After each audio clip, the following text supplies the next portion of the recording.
Ya, hati dalam sayang aja, tapi dia mengubah agama Islam, menyampaikan kebenaran, bonci. Aja itu gini banyak yang orang boncinya menengok orang menyampaikan kebenaran. Ya. Jadi sampai Abu Jahil Lahab itu tidak habis ya sampai kiamat. Itulah seketik masalah nikahnya Nabi kita dengan Khadijah.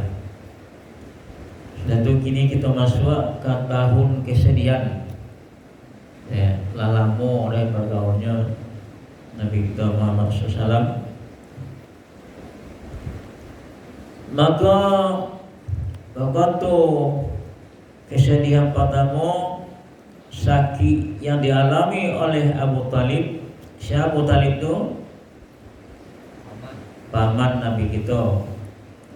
Nabi kita setelah meninggal ibunya, dia pelihara dia datuknya Abdul Muttalib. Kemudian datuknya meninggal, maka dipelihara oleh Abu Talib, pamannya atau Pak Odang atau Pak Etik. Ya. Waktu itulah sakit Abu Talib, sangat parah sakitnya. Maka tidak lama sudah itu Abu Talib menemui ajalnya. Topiknya pada bulan Rajab tahun ke-10 kenabian. Nantilah diangkat Nabi jadi Rasul 10 tahun. Maka meninggallah pamannya Abu Talib. Jadi 10 tahun 6 bulannya. Ada riwayat mengecekkan bahwa ini wafat di bulan Ramadan, 3 hari sebelum Khadijah wafat.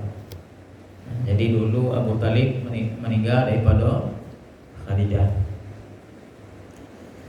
Di dalam Sahih Bukhari dari Sa'id bin Al-Musayyib, ada menyebut Al-Musayyab, disebutkannya bahwa ketika Abu Talib dalam keadaan sekarat, Nabi SAW mengunjungi, sementara di waktu yang sama di sisinya sudah berada Abu Jahal. Jadi waktu Abu Talib sakit sekarat, kiranya lah ada di situ Abu Jahal. Nabi lah tiba di situ. Nabi mengecek kepada pamannya. Kecek Nabi ke pamannya, wahai pamanku, ucapkanlah la ilaha illallah, kalimat yang akan aku jadikan hujah untuk membelamu kelak di hadapan Allah.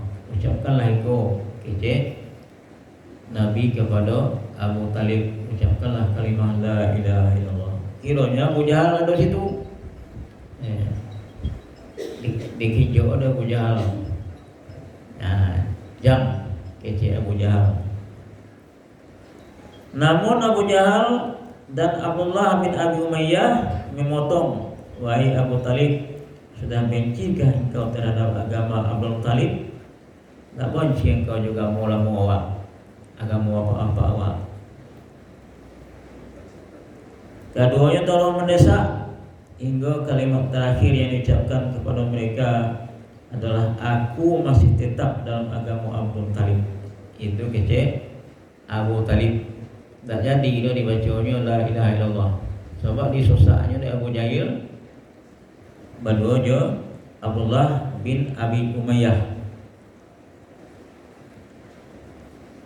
Bagi cik Nabi, sungguh aku akan memintakan ampunan untuk kamu selama aku tidak dilarang melakukannya. Cik Nabi, kamu kata tak ya minta ampunan kepada Allah selama tidak dilarang oleh Allah. Tapi kemudian turunlah ayat.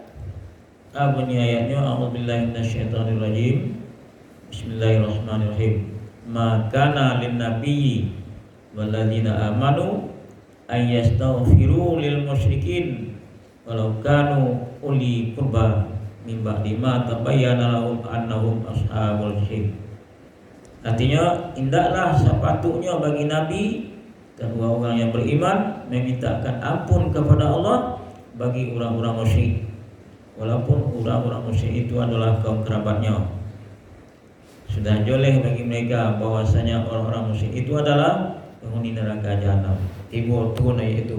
Tapi tidak bisa lain Nabi kita mendoakan Abu Talib dilarang oleh Allah Subhanahu wa taala.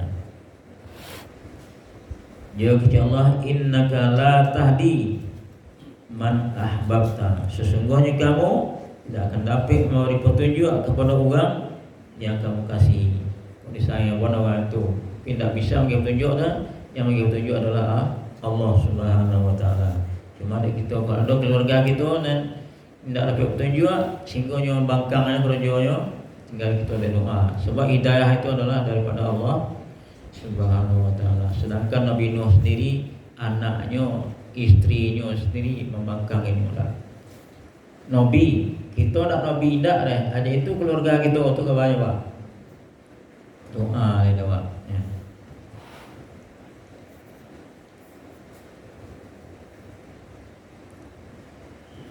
Itu tahun kesekian pertama yang dialami deh Nabi kita Muhammad SAW.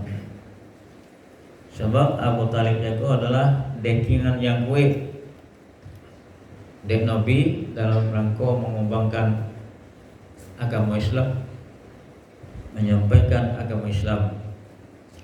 Walaupun Abu Talib tidak Islam, tapi nya bongi kalau Nabi Muhammad SAW ditantang Allah.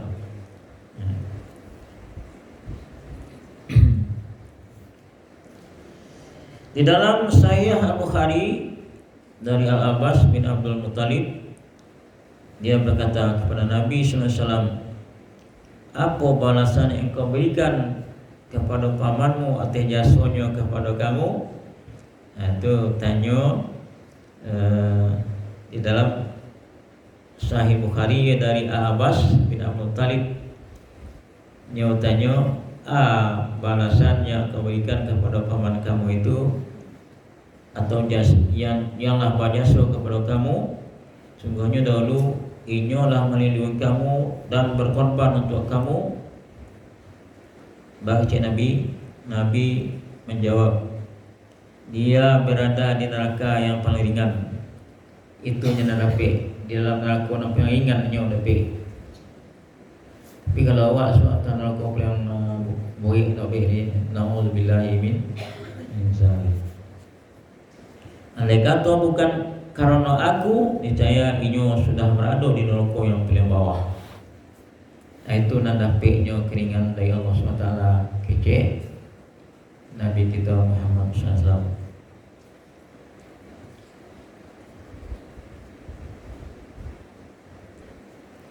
Dari Abu Sa'id Al-Khudri, bahwasanya dia mendengar Nabi SAW bersabda, kecil Nabi ketika pamannya dibicarakan, semoga saja syafaatku bermanfaat baginya pada hari kiamat. Kecil Nabi, semoga bermanfaat dah syafaat aku untuknya.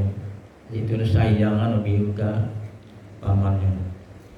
Lalu dia ditempatkan di neraka paling ringan yang ketinggiannya mencapai 2 mata kaki saja. Kalau neraka itu kan 70 tahun batu dicampak ke bawah lu, baru timur kita syaratnya 70 tahun.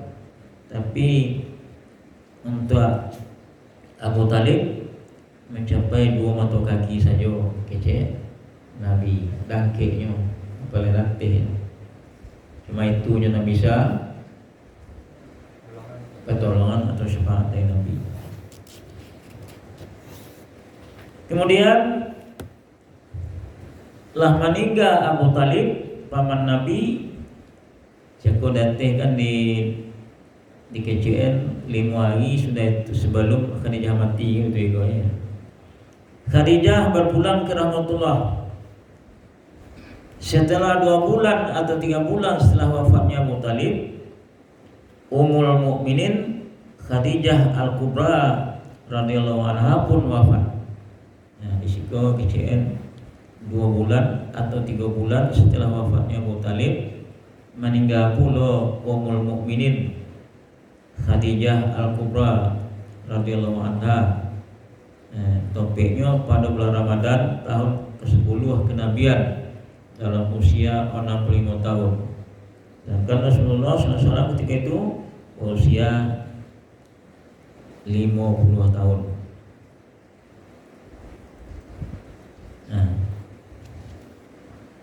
Siapa Khadijah itu? Khadijah itu adalah istri Nabi, istri pertamanya. Sosok Khadijah merupakan nikmat Allah yang paling godang bagi Rasulullah SAW.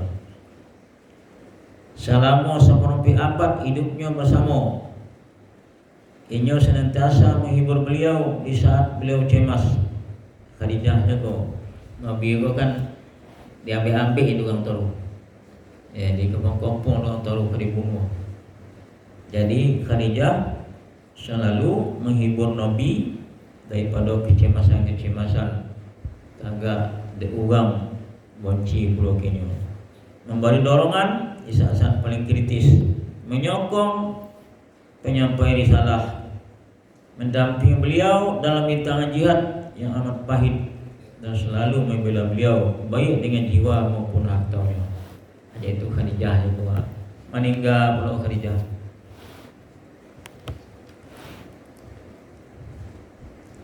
Dalam rangka mengenang itu Rasulullah SAW kodok mengecek atau bertutur, kecek Nabi,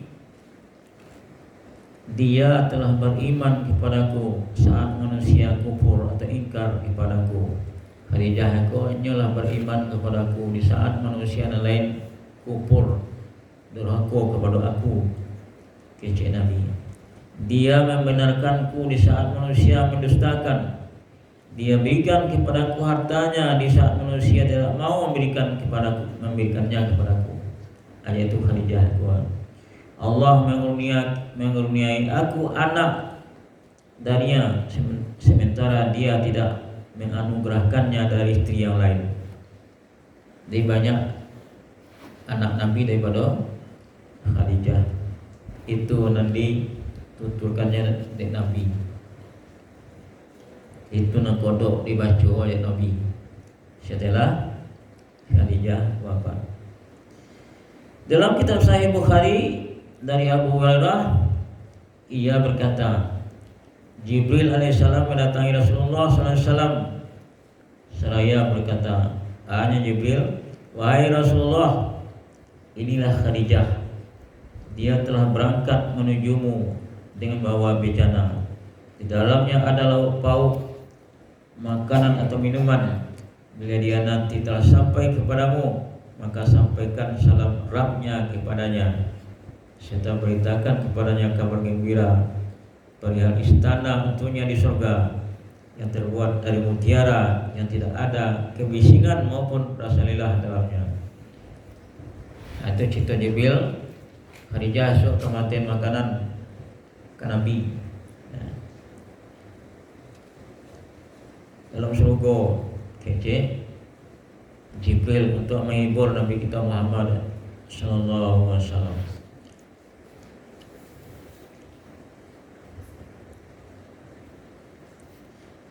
Kedua peristiwa nan terjadi, Abu Talib meninggal, istrinya Khadijah juga meninggal, berlangsung dalam keadaan relatif dekatan, sehingga perasaan sedih dan pilu menyayat hati Rasulullah Sallallahu Alaihi Wasallam. Kemudian cobaan demi cobaan terus datang secara beruntun dari kaumnya. Datangnya cobaan, ujian dari kaumnya. Sepeninggal Abu Talib, nampaknya mereka semakin lancang terhadap beliau. Tak ada lagi anak nak ambil orang dan membantu inyo dalam menyampaikan kebenaran. Jadi semeninggal Abu Talib, mereka semakin lancang terhadap Nabi. Mereka dengan terang-terangan menyiksa dan menyakiti Nabi.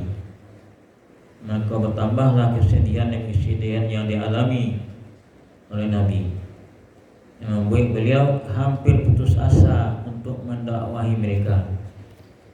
Asas kabonti Nabi untuk mendakwahi kaum macam tu, dia aja itu aja, tidak ada orang mendekingnya. Karenanya beliau pergi menuju kota Taif. Baiklah Nabi ke kota Taif. Lah murid pun nak ujian di Mekah, maka pai Nabi ke Taif.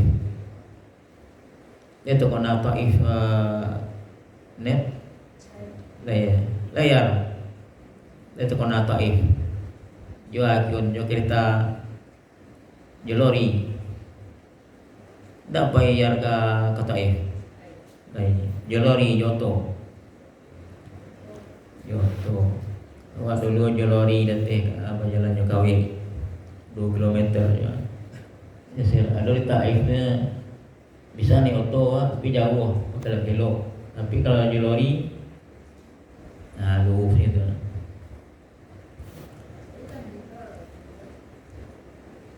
Jadi Nabi pergi ke Taif, nampak bahwa untuk di lori juga dibuatnya dua tembok jalan Nabi ke Taif, mendaki menurun, mendaki. Jadi itulah naik tempuh Nabi. Kalau lori 2 kilo, kalau jalan kaki itu lebih di bawah. Nah.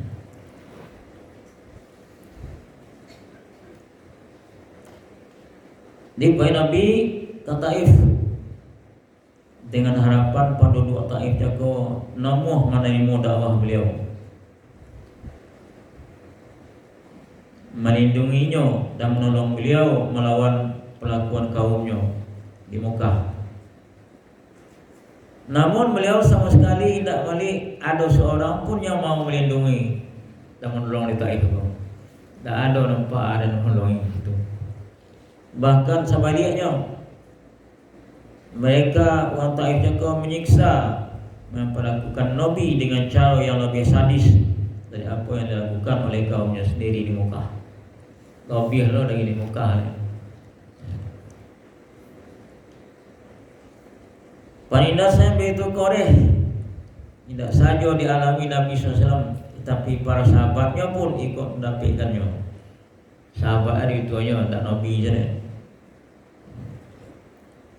Hal itu membuat teman akal beliau Abu Bakar As-Siddiq radhiyallahu anhu berhijrah meninggalkan Mekah. Jadi Abu Bakar As-Siddiq itu adalah sahabat Nabi, teman akrab Nabi, nah tidak berpisah dengan Nabi. Itu yang pertama. Akhirnya hijrahlah meninggalkan kota Mekah. Maka ia pun berjalan hingga mencapai satu tempat yang bernama Bab Al-Ghimad dengan tujuan utama ke arah Habsyah. Namun Ibnu Ad-Dughunah membawanya kembali dan memberinya perlindungan. Jadi pergi ke Habsyah, ada namanya Ibnu Ad-Dughunah membawanya pulang lihat dan bagi perlindungan ke Nabi.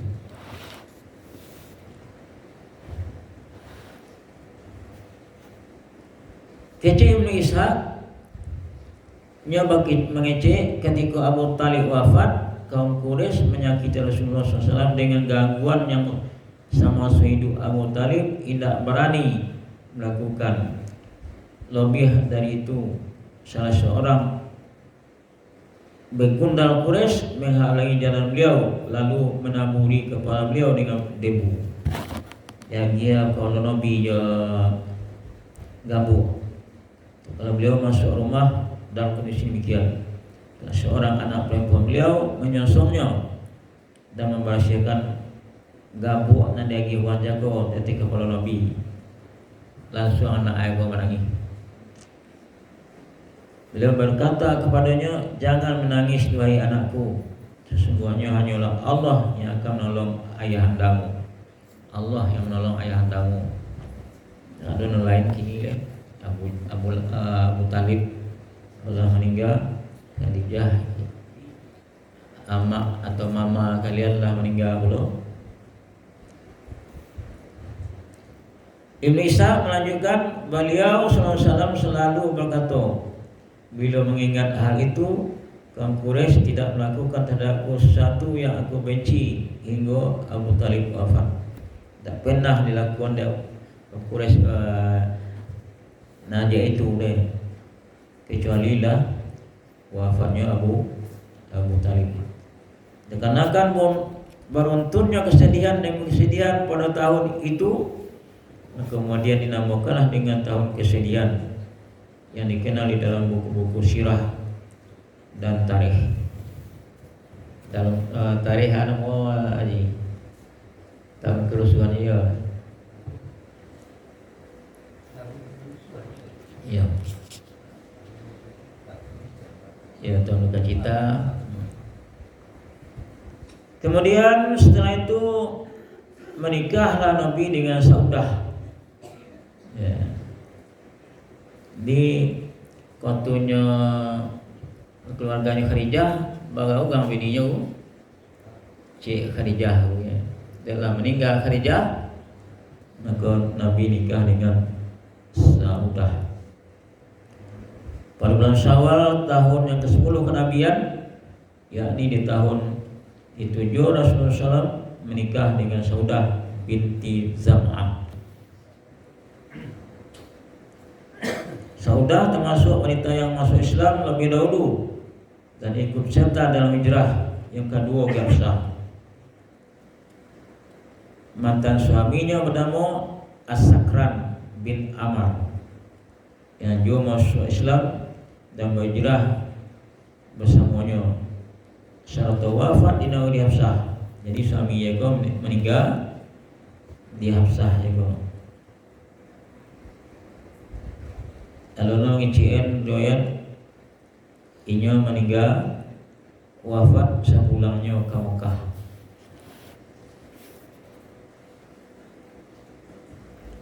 Ketika itu sudah melewati masuk iddah.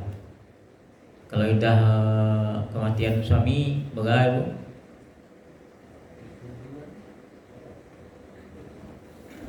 Lihat Anda.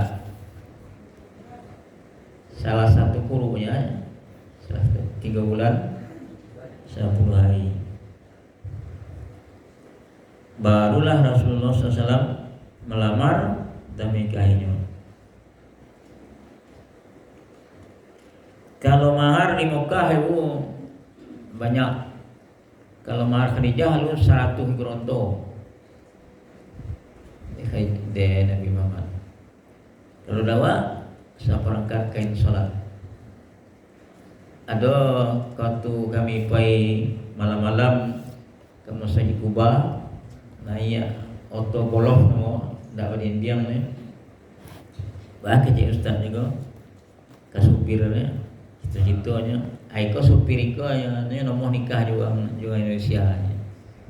Sebab kalau nikah di Mekah ni banyak peti, mungkin sampai 500 juta ya. Harus ada rumah je sudah itu maharnya. Itu drama di Indonesia. Cita-cita di perubahannya itu Ustaz ya.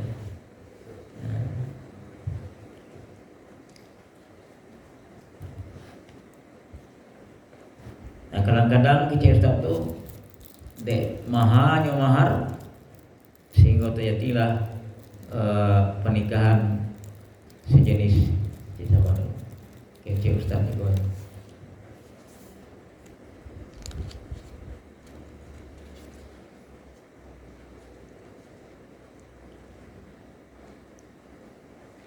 Dia Saudah itu adalah wanita pertama yang dinikahi oleh Nabi kita Muhammad SAW sepeninggal Khadijah. Lalu setelah beberapa tahun berselang, dia menghadiahkan jatah gilirnya kepada Aisyah. Jadi sesudah itu baru nikah dengan Aisyah. Ya.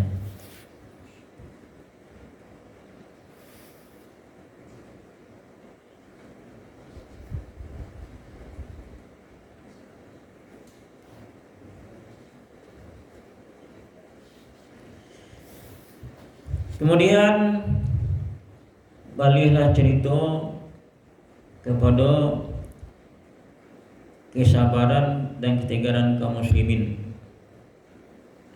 Seorang yang berhati lembut akan berdiri terenung, dan para cendekiawan akan saling bertanya di antara mereka, apa sebenarnya sebab-sebab dan faktor-faktor yang telah membawa kaum muslimin mencapai puncak dan batas tak tertandingi dalam ketegarannya.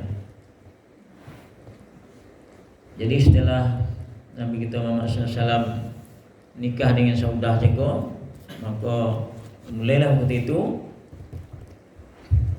agak bangkit kaum muslimin, ya, orang-orang beriman kepada Nabi kita Muhammad SAW. Bagaimana mungkin mereka bisa bersabar menghadapi penindasan demi penindasan yang membuat bulu roma merinding, hati gemetar begitu mendengarnya. Dia melihat fenomena aja itu menggetarkan jiwa. Kami menganggap perlunya menyinggung sebagian dari faktor-faktor yang sebab itu menurut pengarang buku itu. Satu, faktor-faktor yang membangkitkan semangat orang beriman, orang muslimin adalah keimanannya kepada Allah Subhanahu wa taala.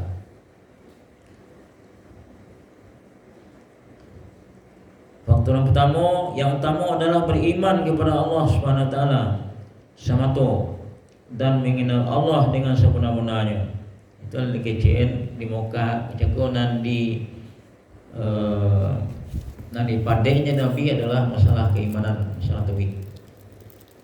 Kalau lah pandai iman percaya kepada Allah Taala, tidak ada takut, tidak. Ya.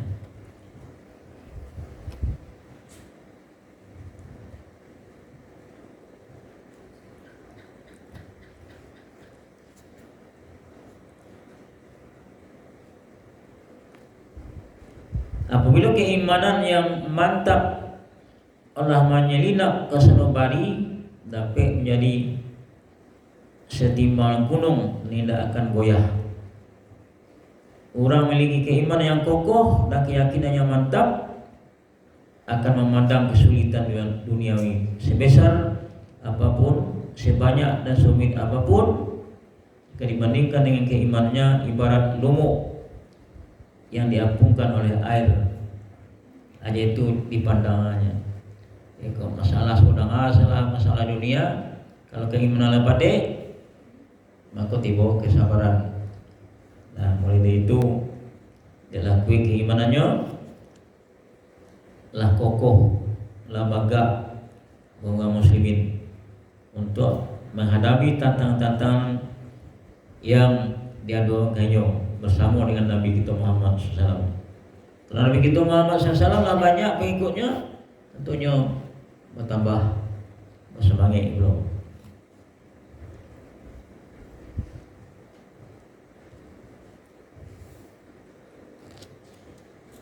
Nah, kedua faktor yang bisa mendorong Nabi Rasulullah SAW adalah sosok seorang pemimpin tertinggi umat Islam, bahkan seluruh manusia. Beliau memiliki keindahan fisik, jiwa yang sempurna, akhlak yang luhur, sifat-sifat yang terhormat, dan ciri fisik yang agung. Hal itu dapat menyebabkan hati tertawan dan membuat jiwa rela berjuang untuknya sampai tetesan darah terakhir. Jadi menengok Nabi aja itu bantuannya, tidak ada menyinggung orang, sehingga manusia dalam beriman kenyo indak tolong dia oleh indak membantu Nabi. Itu mereka tu contoh aja hijrah ke Madinah, Abu Bakar jenyo indak namu ahinyo dah mapadian Nabi Muhammad kon muko di mukonyo. Kadang-kadang Nabi Abu Bakar ke kasuo, kadang-kadang ke muko, kadang-kadang ke kida, kadang-kadang lekang. Baca itu engkau Abu Bakar. Dia bayi dan kasuo Nabi ya, so datang musuh ada suo. Depa ini kamu ko asal-asal dihadang kau dek musuh ada ko. Ada itulah di kita atau belakang kecil Abu Bakar. Ada itulah semangat sahabat-sahabat sado. Sehingga tidak dipilih Nabi je itu sana. Bad itu karena parangai akhlak Nabi nan bagus. Pokoknya Nabi bu'istu liutammima makarimal akhlak. Aku diutus ke Nabi adalah untuk menyempurnakan akhlak. Akhlak na elok dah. Aja'a akhlak Nabi kita Muhammad sallallahu alaihi wasallam.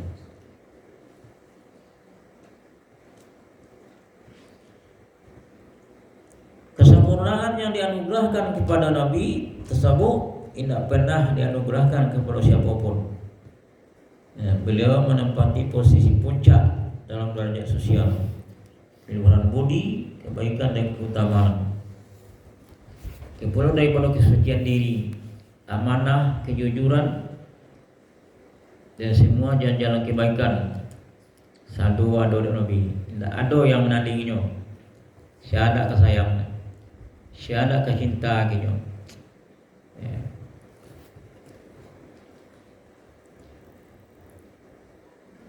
Musuh-musuhnya pun tidak meragukan lagi hal itu.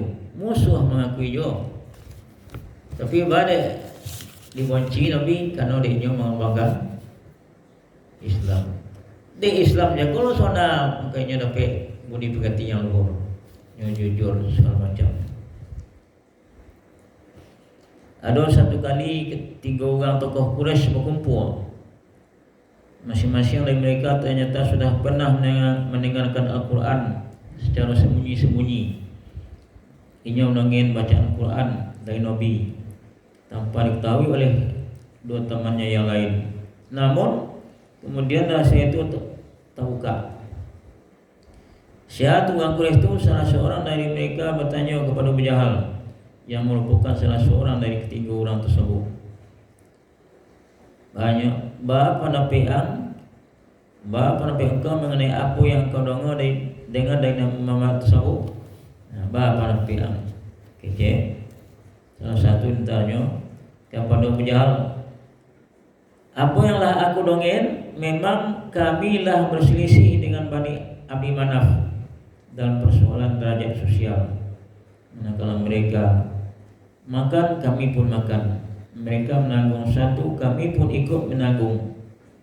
Mereka memberi, kami pun memberi. Hingga akhirnya kami sejajar di atas tunggangan yang sama, setara derajatnya. Dan ibarat dua orang yang bertarung secara seimbang. Tiba-tiba mereka berkata, kami memiliki Nabi yang membawa wahyu dari langit. Kapan kami mengetahui hal ini, demi Allah kami tidak akan beriman sama sekali kepadanya dan tidak akan membenarkannya. Kece ugang kawan-kawan Abu Jahil itu. Kira Abu Jahil pernah berkata, wahai Muhammad, sesungguhnya kami tidak pernah mendustakan kamu, akan tapi kami mendustakan apa yang kau bawa. Kami sebenarnya dulu tidak ada menduton engkau, tidak benci engkau, tapi kami menduton anak ke bawah disampaikan Allah dari wahyu.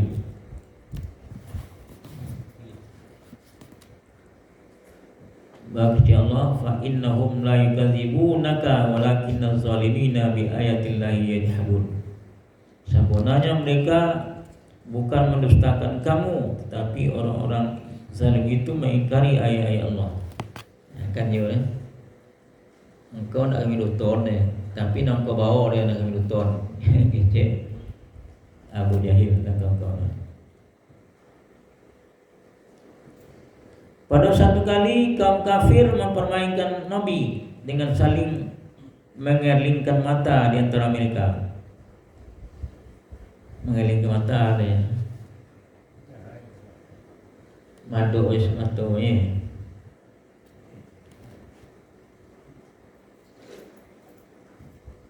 Mereka melakukan itu hingga 3 kali. Pada kali ketiga barulah beliau Nabi SAW menanggapi, wahai kaum Quraisy, sungguh aku datang membawakan sembelihan untuk kalian. Ucapan beliau ini berhasil mengalihkan konsentrasi mereka.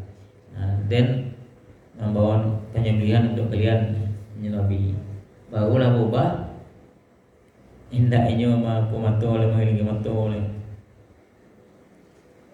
Bahkan orang yang paling kasar di antara mereka sempat memberikan ucapan selamat kepada Nabi dengan sebaik-baik ucapan. Dek lek kedapik elok.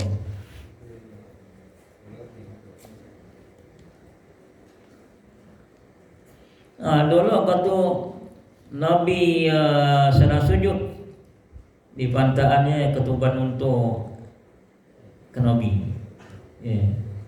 Beliau mendoakan kebinasaan atas mereka.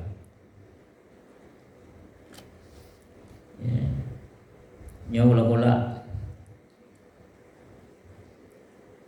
Kemudian siksaannya mereka berubah menjadi kegundahan dan kecemasan karena mereka yakin pasti akan benar-benar binasa. Beliau mendoakan kebinasaan atas Utbah bin Abi Lahab. Jadi Utbah itu anak Abi Lahab, sehingga ia senantiasa merasa yakin akan terjadinya apa yang didoakan oleh beliau terhadapnya. Maka ketika ia melihat seekor singa, serta-merta dia bergumam, demi Allah, Muhammad telah membunuhku padahal dia berada di Mekah. Kecil Nabi Muhammad menggunakannya nampak dia binatang buas.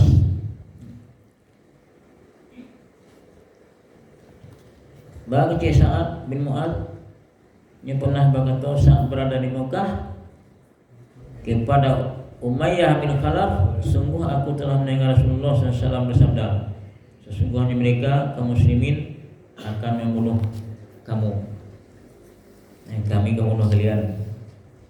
Kecek Nabi kepada orang nan mendutukan apa yang dibawa oleh Nabi SAW. Mendengar kecil itu, dia nampak sangat takut sekali, takut orang dan jadi untuk tidak akan keluar dari Mekah. Ketika ia dipasung Abu Jahal untuk ikut serta dalam perang Badar, ia balik untuk yang paling ancak di Mekah agar dapat dibunuhnya bila satu ketika akan kabur. Saat itu istrinya berkata kepada wahai Abu Sufyan, apakah engkau lupa apa yang dikatakan saudaramu dari Yazid tersebut?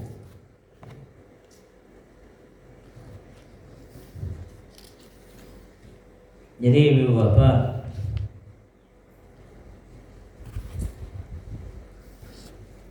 faktor yang ketiga yang bisa mendorong kaum muslimin untuk kuat berjuang adalah adanya rasa tanggung jawab.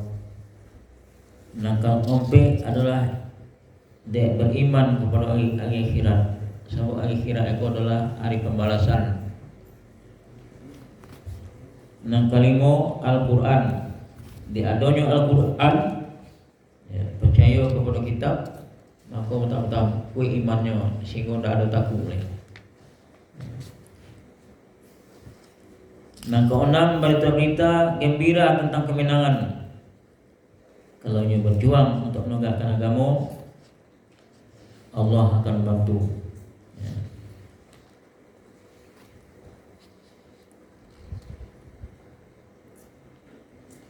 Tidak berapa lama turunlah beberapa ayat yang secara tegas memberitakan kabar gembira perihal kemenangan kaum mukminin sebagaimana yang dalam beberapa firman disampaikan oleh Allah Subhanahu wa taala. Bahwa Allah dan sungguhnya Allah tetap janji kami kepada hamba-hamba kami yang menjadi rasul, yaitu sungguhnya mereka itulah yang pasti mendapat pertolongan, dan sungguhnya tentara kami itulah yang pasti menang. Maka berpalinglah kamu Muhammad dari mereka sampai satu ketika, dan lihatlah mereka, maka kelak mereka akan melihat azab itu. Maka apakah mereka minta supaya sisa kami disegerakan? Maka apabila siksaan itu turun di halaman mereka, maka amat buruklah pagi hari yang dialami oleh orang-orang yang diperingatkan itu. Mulai tampak pertolongan Allah Subhanahu wa taala.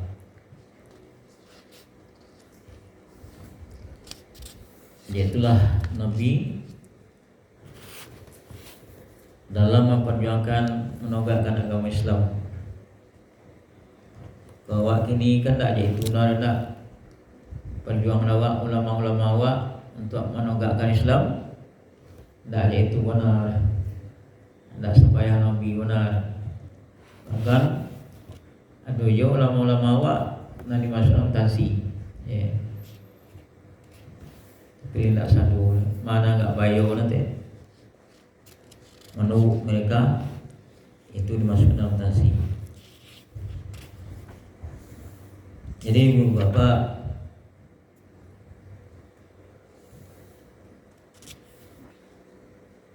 banyak kisah-kisah, cerita-cerita kalau dibaca sadu, itulah perjuangan Nabi sampai dia meninggal. Sehingga bila selesainya perjuangan Nabi jaga, bila sempurnanya Islam jaga, maka tu Nabi mengajukan haji,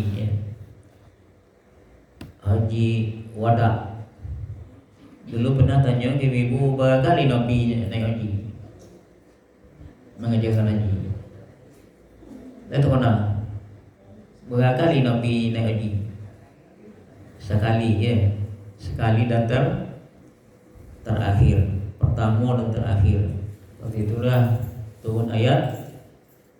Bunyi ayatnya, al-yawma akmaltu lakum dinakum wa atmamtu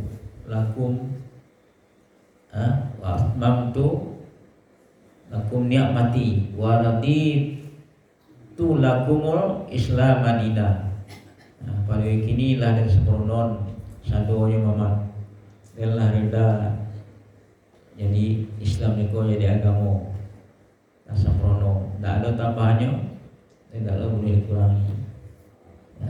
Itulah akhirnya setelah itu disampaikan atau didongeng di sahabat, kalau haji itu mungkin Nabi Muhammad akan puai lagi ke Abu Bakar, sehingga sahabat-sahabat lain godang hati yang kecuali Abu Bakar nangis, balai lagi sahabat-sahabat lain. Balik nangis ke Abu Bakar. Sebab kalau lah sempurna agama yang kau dengan Allah SWT, nikmat lah sempurna, berarti engkau kepuai dari itu engkau tidak lagi. Nangis Abu Bakar itu berarti bolos mana lain. Iyo lagi Jadi Bapak, pada kini kita cukupkan demikian. Mudah-mudahan ada manfaatnya kita bersama. Kalau ada kesempatan suatu perlu Nabi nyalakan mati. Itu ceramah-ceramah kita setiap malam. Selain pada Rabiul Awal, itu adalah penyampaian Nabi anak disampaikan dulu. Itu termasuk sirah Nabi Nabawiyah juga. Disampaikan Nabi. Itu di GCN menyampaikan sunnah-sunnah Nabi. Baru disampaikan supaya awak nak bisa melakukan yang dikonjolnya Nabi. Itu moga awak wajib menuntut ilmu. Talabul ilmi faridatun ala kulli muslimin wa muslimah. Menuntut ilmu jaga wajib hukumnya bagi kaum orang Islam, manusia atau lelaki. Kalau tidak menuntut ilmunya, ini berdosa. Siapa yang tidak bisa beramal kalau tidak ada ilmu. Sebab beramal tidak ada ilmu, tidak ada ilmu. Sama ya buat tunggu. Jadi kalau sampai waktu masalah kelahiran Nabi sampai matinya semalam atau 2 malam tidak cukup. Jadi penyampaian Nabi itulah yang disampaikan di